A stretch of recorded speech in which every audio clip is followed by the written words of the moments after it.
I've seen several different methods for joining skiving, or for joining a piping. One is you just fold over and you got that edge, which is easy but very sloppy as far as I'm concerned. And then you get ones, hard to see here, there I am, where you fold up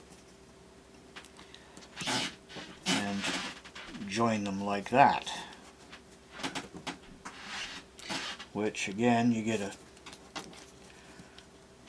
large amount of thickness. So what I discovered was, or what I did, I didn't find any of this stuff online,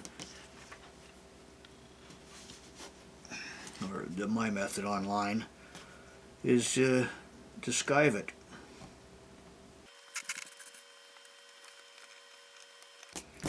Which takes a bit of patience. You skive one side one way and one side the other way. And then you can join them together. Now, I don't know if I can see this, but the joint is right there.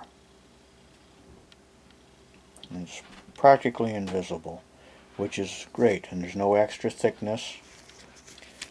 There, there you can see the joint a little bit better there. It's especially if it's put off to the side somewhere rather than the front, that you won't see that at 1,000 feet and 700 miles an hour. Anyway, that's my method of doing it.